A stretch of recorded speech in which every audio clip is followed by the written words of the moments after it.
Bapak Ibu saudara-saudara sekalian, teristimewa para tuan-tuan guru yang hadir di tempat ini, terkhusus guru saya Profesor Abdul Somad DESA LC yang insya Allah dimuliakan dan dirahmati oleh Allah Subhanahu wa Ta'ala. Beliau orang Melayu, saya orang Bugis. Orang Melayu perbedaannya, kalau orang Melayu takut sama istrinya, tidak percaya dengar tadi puji-puji istri, karena siaran langsung ditengok istri di rumah macam-macam, tidak ada. Kalau kami orang Bugis tidak takut sama istri, cuma istri lebih berani dari kami.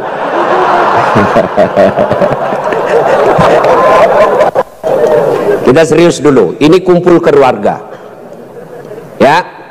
Suatu kali Umar bin Khattab bertanya kepada sahabatnya yang masih muda tapi dia ahli ilmu hikmah, namanya Ubay bin Ka'ab.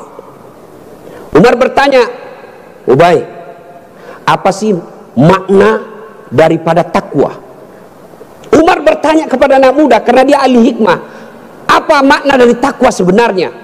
Lalu Ubay bin Ka'ab balik bertanya kepada Umar, Umar, pernahkah kamu berjalan bersama Rasulullah? Pernah? Melewati jalan-jalan yang tebing? Iya. Apakah ketika Nabi menemui jalan yang banyak tebing, cadas, banyak batu-batu runcing, apakah Nabi mundur ke belakang? Kata Umar, tidak. Terus saya melihat Nabi melincingkan tangannya lengan. Lalu kata Umar bin Khattab, Nabi mengambil gamisnya naik ke atas, kurang lebih seperti ini. Lalu kemudian Nabi berjalan dengan berhati-hati. Jalan lagi. Lalu kata Ubay bin Ka'ab, itulah takwa, kehati-hatian. Apa hubungannya? Satu, kalau kau mau punya rumah tangga yang baik, adik-adik sekalian, hati-hati milih calon istri. Jangan kau pilih karena dia cantik, karena kau akan menderita bayar ongkos kecantikannya. Lalu bagaimana cara pilihnya? Kata Nabi, satu, lihatlah kecantikannya. Ini cantik penting, tapi tidak boleh prioritas. Kenapa? Cantik ada masanya, cantik subjektif. Tanya Ustadz Abdul Somad, siapa yang cantik? Tanya Ustadz Das'at Latif, tentu akan terjadi pertengkaran.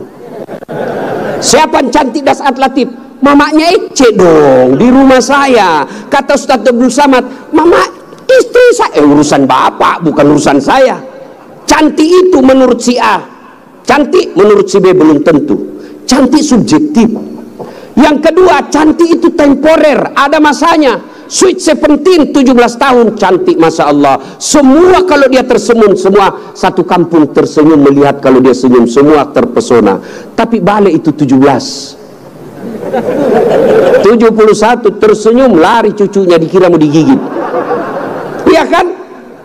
Cantik penting. Kenapa penting Ustadz? Karena dia hampir 24 jam bersama kita. Baru bangun, ada lagi. Mau makan, dia lagi depan kita. Pulang kantor dakwah, ada lagi sih dia. Keluar kamar mandi, aduh dia lagi. Jadi kalau jelek casingnya, biasanya kita cepat ganti casing. Cantik penting, tapi tidak boleh prioritas. Karena kalau cantik, kau akan kecewa suatu saat. Yang kedua kata Nabi, lihat keturunannya. Keturunan penting tapi tidak boleh prioritas. Kenapa? Ada orang bapaknya Nabi, ternyata anaknya pengkhianat, Nabi Nuh. Ada orang bapaknya penyembah berhala tapi anaknya jadi Nabi Ibrahim alaihissalam. Penting kau lihat keturunan tapi tidak boleh prioritas. Kenapa? Karena itu hidayah datang dari Allah.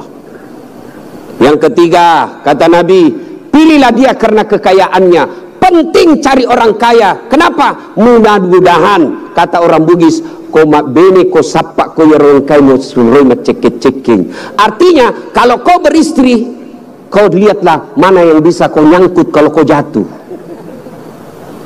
Penting. Rasulullah menikah dengan Siti Khadijah, janda kaya di Makkah waktu itu, penting cari kaya, tapi jangan prioritas. Kenapa? Kekayaan ada batasnya.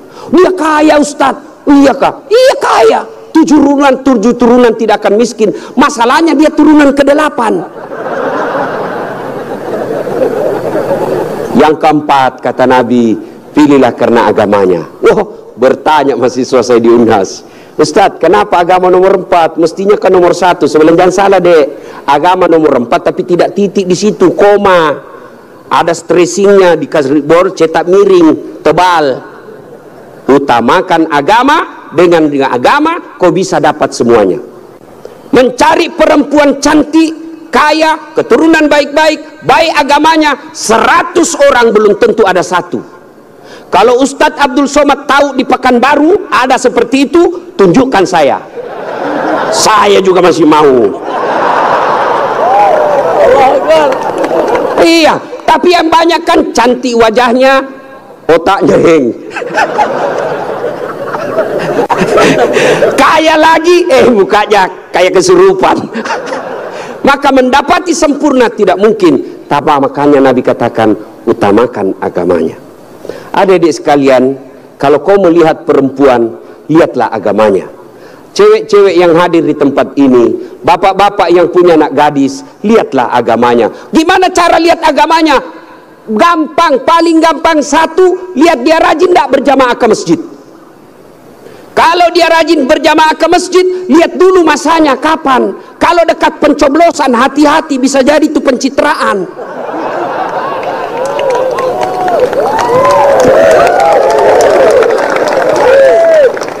Ada juga di Pekanbaru begitu? Ada? Kau salah, kenapa kau pilih? Ya, hati-hati milih istri. Cewek, kalau kau mau lihat cowok yang baik, lihat sholatnya. Kalau kau berjalan bertiga, tiba-tiba masuk waktu sholat dia gelisah, dek, cari masjid dulu, itu sudah harapan. Tapi begitu kau bilang dek, dia bilang dek, bang, sholat dulu dong, sudah mau asar ini kita belum sholat duhur. Nanti kau lewatin surga, besok aja lagi sholat. Sudah selesaikan, langsung katakan wabillahi taufiq wal hidayah, say goodbye. Dan tidak usah pacaran, bos. Tidak ada. Saya kadang curhat ibu-ibu, kenapa suami istri saling tidak menghargai? Suami memaki istrinya, istri menghina suaminya. Salah satu sebabnya karena kau terlalu lama pacaran. 4 tahun kau pacaran, 4 tahun saling membohongi, maka tidak ada lagi wibawa di depannya. Adik-adik cewek, jangan terlalu lama dipacari. Begitu kalau ada cowok senang kamu, kalau kau senang saya, lamar saya tunggu kau minggu depan. Begitu kau bilang lamar, hilang itu dia besok. Ini juga cewek sekarang baru modal-modal dikirim stiker lope-lope. Kelepak-kelepak, beleng-beleng. Modal 15.000 dibelikan roti 1 bungkus. T1 autan 2 biji. Bawa pinggir jalan lihat nonton mobil. Motor aja 1 tahun dicicil lunas. Masa kau 3 tahun dipacari tidak ketemu tak dilamar-lamar? Berhenti. Maka yang pertama, kalau mau punya rumah tangga yang baik, pilih karena Allah. Yang kedua, saudara-saudara sekalian, percaya bahwa tidak ada rumah tangga yang tidak ada masalahnya. Bohong kalau ada orang bilang tidak ada masalahnya. Bohong. Jangankan kita ini para ulama. Ustaz Dasat Latif, adik-adik pikir tidak ada masalah saya? Besar masalah saya, apalagi setelah viral. Apa masalah saya sekarang paling besar? Banyak janda-janda curhat. Ustaz, adakah doa-doa penenang jiwa? Saya kirimilah doa-doa penenang jiwa. Lama-lama dia bilang, Ustaz, alhamdulillah jiwa saya sudah tenang. Maukah Ustadz menjadi imam dalam hidupku? Saya mohon maaf Bu, saya bukan imam, saya penceramah. Ustadz Abdul Somad, Bapak pikir tidak ada masalah? Banyak masalah aja. Mau kawin lagi takut sama istrinya. Ini semua ini muka-muka penuh masalah ini. Ini tadi ini PJ. Bapak pikir tidak ada masalahnya? Sudah jadi PJ, apa masalahnya? Mau jadi gubernur, mau jadi wakil gubernur. Semua orang punya masalah. Coba lihat Pak, dalam hidup ini, jangankan pajak jabatan, dalam rumah tangga, coba lihat, waktu kita sarjana apa masalah kita? Mau kerja, sudah kerja selesai masalahnya?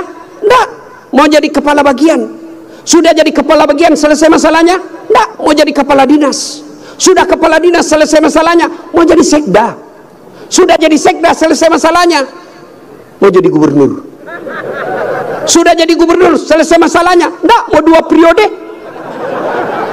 sudah 2 periode selesai masalahnya? Ditangkap KPK.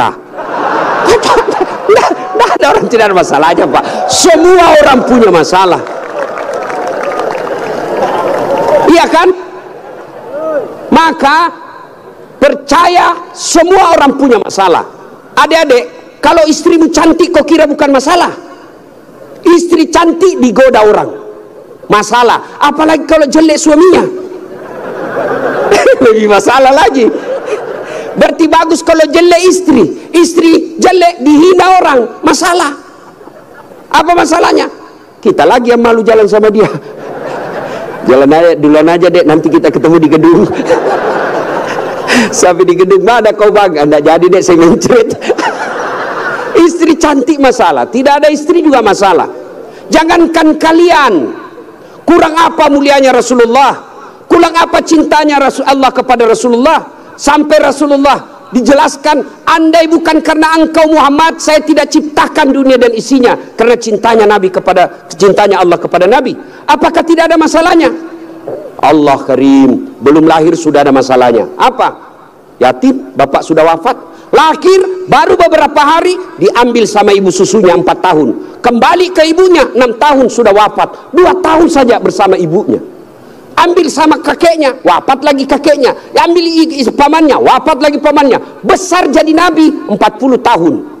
Setelah jadi nabi, selesai masalahnya, diusir dari kampungnya. Siapa yang usir? Pamannya sendiri. Itu nabi, apalagi kalian yang tukang tipu. Mana ada, tidak ada masalahnya. Samping kanan saya ini banyak masalahnya juga Pak. Samping kiri saya Abdul bersaudara banyak juga masalahnya Pak. Maka Allah katakan, Das'at, seolah-olah Allah yang berkata, Das'at, Abdul, kalau ada masalahmu mau jadi gubernur, bukan menjilat, bukan nyogok, tapi apa masalahnya? Kalau ada masalahmu, Allah sampaikan, ista'inu bisabri wassalah. Sabar, perbaiki solatmu, saya yang selesaikan masalahmu. Jadi ibu-ibu kalau ada masalah dalam rumah tangga, sabar. Yang kedua, perbaiki solat. Jangan kau curhat di medsos. Tak kusangka kau begitu. Teganian kau. Emangnya kalau kau curhat di medsos, ada yang netizen yang bangun salat tahajud 8 rakaat untuk doakan kamu? Paling didoakan kamu di status, semoga bahagia ya. Memang itu status Tuhan mau baca? Maka begitu ada masalahmu, sabar. Sudah sosialisasi, sudah kampanye, sudah jual tanah, tidak terpilih, sabar.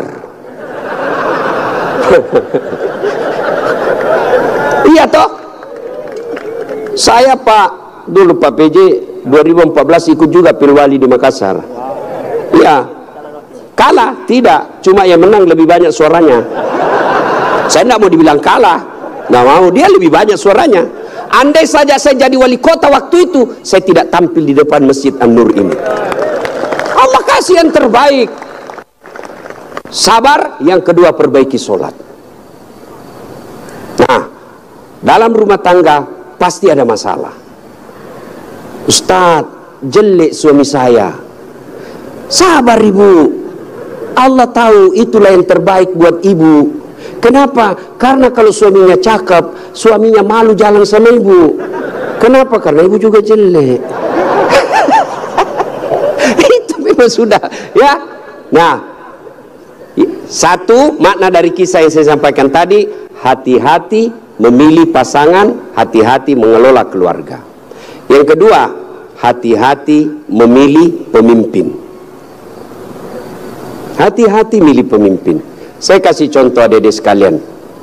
Dalam berjamaah, siapa saja boleh jadi makmum. Dalam berjamaah, mulai profesor sampai orang awam boleh jadi makmum. Tapi jadi imam, hati-hati. Kenapa? Karena kalau salah imam, kacau sap. Ya toh? Pernah dengar kisah?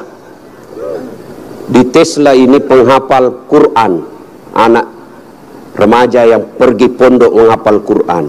Pulang dari pondok Ramadan, Tarawih, disuruh, nak, kaulah didengar hafalanmu. Dia jadi imam. Begitu jadi imam, tiba-tiba ada cicak jatuh, kena telinganya. Namanya kaget, depresi, stres, hilang hafalan. Dia ingat-ingat apa sambungannya ini. Dia tidak ada, dia lupa betul apa sambungannya ini. Dia lupa betul. Tiba-tiba dia bilang, Pak Imam, tolong bantu di belakang. Dia bilang di belakang, saya juga tidak tahu. Tiba-tiba anak muda berteriak dari belakang sekalian, kalau begitu ya sudah, Allahu Akbar. Siapa yang salah? Siapa salah? Imam. Contoh lagi, ini waktu saya kejadian di kampung, waktu saya masih SD. Sujud imam lama betul. Kenapa imam lama sekali nih? Ada kawan saya sekarang sudah jadi guru SMP di kampung. Dia angkat kepalanya, dia teriak, wih, lenyap imamnya. Bahasa Bugis dia bilang, hilang imam. Wah, kacau satu jam masjid. Ternyata imam hilang, kita tunggu-tunggu lama sujud, tidak bangun, ternyata dia keluar. Selesai sholat ditanya, Pak Imam, kenapa keluar tinggalkan saf? Dia bilang, saya kentut nak. Pak Imam, lain kali kalau kentut, kasih bangun kepala supaya kita lihat kau keluar. Dia bilang, saya sengaja nak, saya malu kau lihat. Nah, siapa salah? Siapa salah? Siapa salah? Imam. Maka hati-hati milih imam. Insya Allah bulan 11 akan datang, Provinsi Riau milih imam. Jangan kau salah milih imam. Kalau kau salah milih imam, kamu, kalau bukan kamu yang dapat, yang pasti anakmu nanti ikut menderita. Ini Riau kan kaya. Saya pergi ke Dumai, gasnya besar, minyaknya luar biasa. Tapi kok masih ada orang Riau pergi jadi tenaga kerja di Malaysia? Banyak kan? Makanya salahnya kalian kalau kau salah milih pemimpin. Pilih yang baik. Kalau ternyata kita sudah ikhtiar pilih yang baik, ternyata mereka berkhianat, serahkan kepada Allah. Maka saudaraku, jangan kau pilih karena dia sekampung, jangan kau pilih karena satu partai, jangan kau pilih karena satu suku, jangan kau pilih karena kau tim suksesnya, tapi pilih yang betul-betul kau yakini bisa menyelamatkan Provinsi Riau. Hati-hati milih pemimpin. Yang ketiga, hati-hati milih teman. Hati-hati milih teman. Teman itu menentukan siapa kita. Itulah sebabnya Nabi mengilustrasikan, kalau kau berteman dengan penjual parfum, maka kalau kau tidak dapat parfumnya, kau dapat wanginya. Kalau kau berteman dengan pandai besi, kalau kau tidak dapat apinya, kau dapat bara panasnya. Kalau Anda bersahabat ulama, insya Allah ulama itu akan menunjukkan kepada kalian yang baik. Cuma sayang, seribu sayang, kita lebih senang bersahabat dengan pejabat daripada para ulama. Kau cium tangannya pejabat, baru 5 menit yang lalu dia korupsi. Mana buktinya? Kalau pejabat mau datang sama kamu, rumahmu kau perbaiki. Kalau perlu horden ganti, makan menu khusus. Begitu kau jemput penghafal Quran, kau jemput, kau kirimi ojek, Grab, rusak lagi stang kakinya satu, setengah matilah kita di belakang tak gantung kaki, hujan lagi satu mantel berdua, sudah sampai sedikit lagi Ustaz, sedikit lagi, 3-2 kali tikungan, oh basah semua kita punya baju. 1 jam kita selawatan sallallahu ala Muhammad sallallahu, basah semua ketek Pak, nggak ada kipas angin. Begitu pulang dikasih uang 50.000 dikucak-kucak. Jangan ketawa, saya serius ini. Tapi saya bersyukur Kabupaten Provinsi Riau ulang tahun dengan membuat tabligh akbar seperti ini. Banyak provinsi ulang tahun pesta ngundang artis. Apa kau dapat kalau ngundang artis? Alamat palsu. Kelihatan dadanya, kelihatan pahanya, bajunya kelihatan dada, pendek pula. Enggak juga kau dikasih pegang. Kau dikasih lihat-lihat saya. Jangan ketawa, saya serius ini. Maka kita bersyukur dibawa kepemimpinan Pak PJ Gubernur sekarang ini ulang tahun Riau bikin tabligh akbar. Sudah selalu tabligh akbar Ustadz, tapi kali ini spesial. Kenapa? Mendatangkan ulama dari beberapa wilayah Indonesia. Saya baru paham tadi mazhab tentang Riau. Memang kalau geografi beliau dan sejarah lulus A dia Pak, Ustadz Abdul Somad. Kalau saya sejarah lulus A-. Alhamdulillah. Ma ibu bapak saudara-saudara sekalian, hati-hati milih teman. Pak PJ, hati-hati milih kepala dinas. Hati-hati kalau bapak jadi pejabat besok-besok, hati-hati milih teman Pak. Teman pejabat itu belum tentu tulus, yang banyak para penjilat. Bapak mau buktikan, rasakan saja 3 hari yang akan datang Pak, beda sudah temannya bapak Pak. Iya, waktu kita mau rasakan Pak, bedakan rasa waktu bapak masuk rumah dinas dengan meninggalkan rumah dinas. Waktu kita punya jabatan, siapa. Begitu hilang lewat kita dia pura-pura tidak lihat. Maka keliru para pemimpin kalau Allah berikan kepemimpinan lalu dia tidak gunakan untuk membela agama Allah. Saya biasa kasihan lihat pejabat, kan tidak semua orang dikasih nikmat jadi pejabat. Kalau ulama masuk surga masih ngantri Pak, masuk tapi masih ngantri, lama dia nunggu. Ulama Provinsi Riau masuk surga masih ngantri. Ulama NU, Muhammadiyah, MUI masih ngantri Pak, ya toh. Tapi begitu katakan Gubernur Provinsi Riau masuk surga, tidak perlu ngantri, sendiri beliau masuk Pak.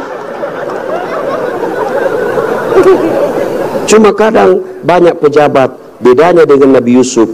Nabi Yusuf di penjara dulu baru jadi pejabat. Pejabat kita jadi pejabat dulu. Kau yang bilang ya, kau yang bilang. Apakah sepenuhnya salah pejabat? Bukan, salah sampean sedulur-sedulur. Kenapa sampean pilih kalau tahu dia pembohong? Sen kanan belok kiri. Maka kalau kalian benci pejabat-pejabat perlakuan seperti itu, tidak usah menjelek-jelekkan di medsos, tidak usah memaki-maki di medsos. Kalian bisa kena pasal pencemaran nama baik. Gimana caranya? Balas di bulan 11 nanti. Jangan kau pilih mereka yang suka bohong. Selesai urusan. Pesan khusus, boleh berbeda pilihan, tapi jangan kau berpecah belah. Jangan baper solat politik. Jangan percaya janji-janji tim sukses. Masih ingat pemilu 2019? Masih? Siapa yang bertanding? Bapak Joko Widodo dengan Bapak Prabowo. Siapa yang menang? Bapak Joko Widodo. Siapa menterinya? Bapak Prabowo. Satu paket. Kalian bertetangga sampai sekarang masih musuhan. Apa namanya kalau bukan beleng-beleng? Maka saudaraku, penting memilih kepala daerah, penting memilih pemimpin di daerah kita, tapi jauh lebih penting memelihara kemaslahatan dan persaudaraan kita. Innamal mu'minuna ikhwah. Orang Islam itu bersaudara. Tangan kanan gatal tanpa disuruh kiri yang garuk. Tangan kiri yang gatal tanpa diundang kanan yang garuk. Gatal dua-duanya, kerjasama. Anak muda jalan-jalan, tahan tuh kakinya, kaki tahan tuh, seluruh tubuh merasa sakit. Aduh. Padahal kaki tahan tuh, mulut Tiba-tiba mata juga bereaksi, dia cari mana yang luka. Bereaksi berikutnya, tangan mengusap, mulut meniup. Padahal kaki yang luka. Tidak ada orang kakinya tahan tuh, rasa kopi jalan lagi. Begitu mestinya kita di Riau, satu sakit yang lain ikut merasakan. Ya, jangan berpecah belah, bersatu. Politik proses 5 tahunan. Tidak senang, tidak usah jelek-jelekkan. Cukup, jangan dipilih. Kalian tim sukses, jangan bodoh-bodohi masyarakat. Kalian para calon, jangan kau sogok rakyatmu. Kalian rakyat, jangan kau peras calonmu. Selesai. 5 tahun saja. Jangan sampai pemilih kepala daerah kita meninggalkan dosa jariah dan meninggalkan perpecahan di antara kita. Ya, adik-adik sekalian, banyak yang ingin kita sampaikan, tapi waktu yang sangat terbatas. Pesan khusus, jaga persaudaraan, jangan berpecah belah. Ya. Nah, berikutnya, belum? Terus. Saya bukan calon. Yang terus Pak PJ saja. Nah, adik-adik sekalian, saudara-saudaraku yang saya hormati. Berikutnya, dalam rumah tangga, ketika ada masalah, ya, ketika ada masalahmu tadi itu, sabar, sholat. Saya sudah sholat Ustadz, kenapa masalah saya tidak selesai? Kok tidak ikhlas? Hayya 'alas shalah, asar lagi. Saya sholat Ustadz, betul kok sholat, tapi main-main. Allah. Ya kerabu. Suatullah. Malik yaumiddin. Ada malah sholat kayak tidak makan aja.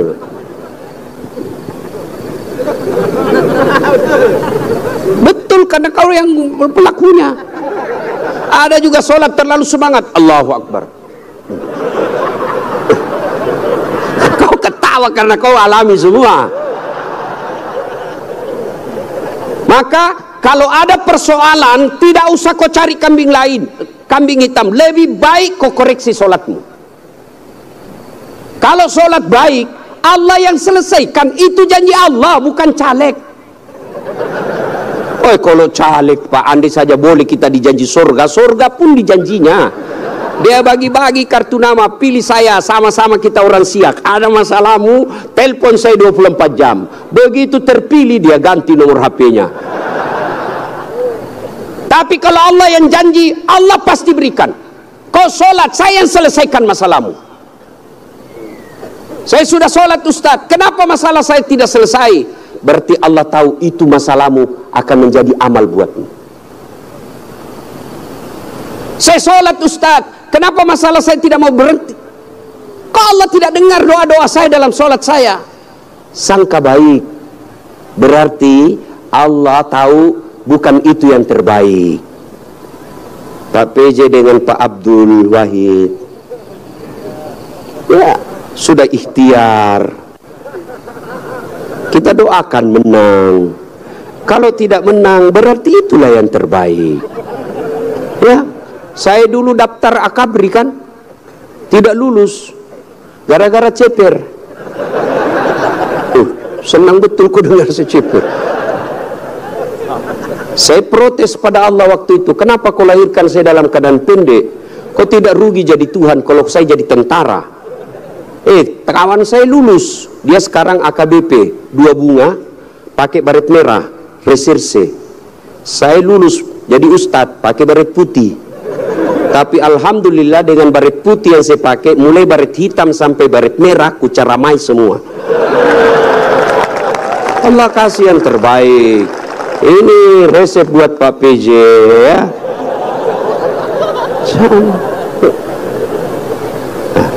Saya berdoa Ustadz, kok tidak Allah kabulkan? Berapa lama kau berdoa? Tahu Nabi Zakaria?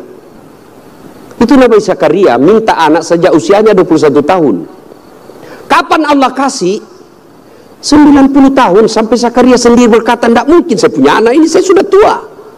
21 tahun, 90 tahun baru Allah kabulkan. Itu Nabi. Puluhan tahun baru Allah kabulkan. Kamu berdoa pagi mau malam dikasih, padahal kau tukang tipu. Istrimu aja kau tipu. Alasan rapat, ternyata pergi merapat. Mau dikabulkan doa, emangnya ada orang dalam? Ya, ada masalah, saudaraku perbaiki sholat. Kecil buat Allah, adik-adik nih, adik-adik, kecil buat Allah, kasih apa yang kamu mau. Saya kasih contoh paling sederhana. Ada kau punya dua sahabat, satu 5 kali ketemu sehari, satu cuma sekali ketemu satu hari, satu minggu. Satu 5 kali ketemu, dan kalau dia ketemu dia bawa oleh-oleh 5 kali sehari. Satu cuma sekali sepekan, itu pun tidak bawa oleh-oleh. Mana kalian lebih senang? Yang mana? Yang rajin ketemu dan bawa oleh-oleh. Maknanya apa? Sholatmu 5 kali sehari semalam, begitu mau cinta kepada Allah, Allah pasti cinta kalian sudah 5 kali sehari semalam. Kalian yang hari Jumat saja paling terlambat datang, paling cepat pulang, orang khotbah kau tidur,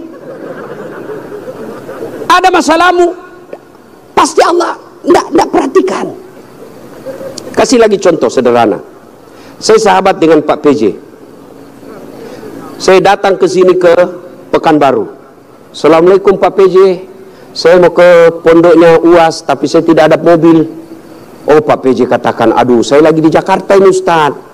Tapi don't worry, be happy. Tahu kan artinya itu? Pokoknya tahu sajalah. Saya lagi di Jakarta, pasti tenang Ustaz. Pak PJ telepon ajudan. Ajudan, siap. Tolong, itu ada Ustaz Dasat, kau jemput di bandara, bawa mobil yang baik, full tangki, jangan lupa kasih oleh-oleh. 30 menit kemudian datang ajudan, Pak Ustaz, ini mobil silakan Pak Ustadz pakai selama Ustadz di Pekanbaru, ini bensin full, ada pembeli oleh-oleh. Selesai masalah saya. Kenapa? Saya akrab sama Pak PJ. Sebaliknya ada pula datang dari Sulawesi, tidak pernah kenal, tidak pernah ketemu, tidak pernah dengar nama, datang, Assalamualaikum Pak PJ, saya ada di bandara, boleh pinjam mobilnya? Siapa dia telepon Pak PJ? Kapolres. Tangkap dia, tukang tipu itu, tidak kenal kok tiba tangkap dia, tangkap, pasti tukang tipu.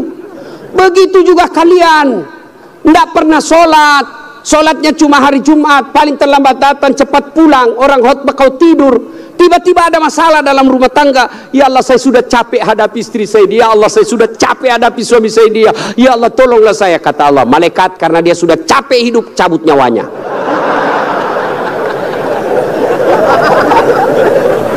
Ya, kasih lagi contoh sederhana.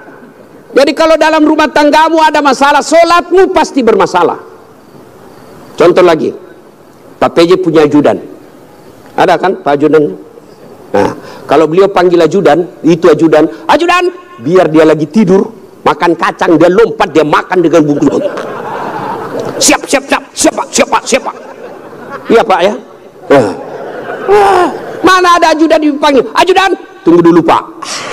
Kau bilang tunggu, dimutasi kau jadi Satpol PP, polisi setengah. Ada polisi, biasanya polisi Satpol PP itu pegawai honor, namanya PTT, pegawai tidak tetap. 5 tahun kemudian TTP, tetap tidak pegawai. Itu pegawai honor biasanya itu. Dan saya tahu lagunya kalau pegawai honor, berakit-rakit dahulu, berenang-renang ke tepian, sakit-sakit dahulu, susah-susah dahulu, lalu kemudian tetap susah. Nah, tuh, Pak PJ panggil ajudan, ajudan siap. Coba kalau dia bilang tunggu Pak, ajudan, Bapak tidak lihat saya sibuk? Tidak mungkin. Itu Pak PJ pun padahal ada pensiunnya, ada mutasinya, ada wafatnya. Takut betul manusia sama manusia. Coba Allah panggil kalian, hayya 'alas shalah. Apa jawaban kalian? Meeting. Lagi ada pembeli. Hayya 'alal falah. Sini saya kasih kok kemenangan. Adik-adik tahu enggak itu artinya hayya alal falah? Sini saya kasih kau apa yang kamu mau. Itu hayya alal falah. Tapi kita jawab, tunggu lagi ada pembeli. Akhirnya lah, ya sudahlah, kau uruslah kau pembelimu. Pantas 30 tahun kau jadi PNS tidak bisa lepas dari kredit. Karena Allah kau suruh menunggu. Maka adik-adik sekalian yang lagi cari calon istri, yang sudah ada istri tapi penuh masalah dalam rumah tangga, sabar, tingkatkan kualitas sholat. Kalaupun kamu minta dan apa yang kamu minta tidak dikasih, jangan sangka buruk, sangka baik, berarti apa yang kita minta tidak baik. Kepada suami, sangka baik. Kepada istri, sangka baik. Ibu-ibu jangan sangka buruk kepada suami. Kalau ditelepon tidak dijawab, sangka baik. Oh, berarti dia lagi sholat duha. Telepon duhur tidak dijawab. Oh, suamiku lagi berjamaah. Sangka baik. Sore lagi tidak dijawab. Oh, berarti HP-nya tertinggal di mobil. Tiba-tiba masuk WhatsApp. Saya lihat suamimu bonceng cewek. Cantik betul. Oh, berarti suamiku lagi nge-grab. Ya kan enak kalau gini, sangka baik. Perbaiki doa. Ada masalah, tapi mustahil Allah dengar doamu kalau tidak sholat. Kenapa? Sholat ini kuncinya ibadah. Adik-adik sekalian, kalau kau mau melihat istri, lihat sholatnya. Adik-adik putri, kalau mau kau lihat calon suami, lihat sholatnya. Adik-adik sekalian, kalau kau mau lihat calon pemimpin, lihat sholatnya. Kalau dia tidak pernah datang ke masjid, jangan percaya, Tuhannya aja dia tipu.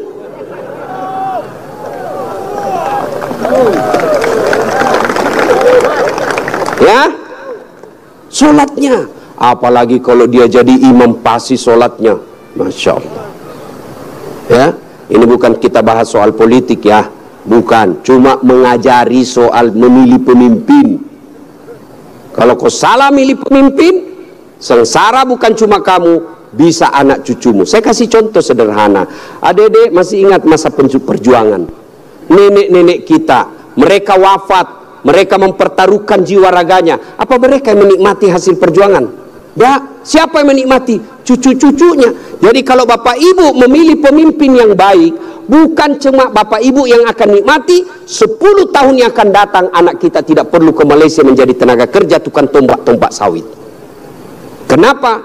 Karena bumi Indonesia kaya raya. Tapi sayang seribu sayang, kalau kita salah memilih pemimpin, maka negeri kita ini akan dinikmati orang-orang yang datang. Bahkan seperti yang dikatakan guru kita tadi, Ustadz Abdul Somad, kekayaan negeri kita dibawa keluar. Maka pilihlah pemimpin yang betul-betul kamu yakini baik dengan cara lihat sholatnya.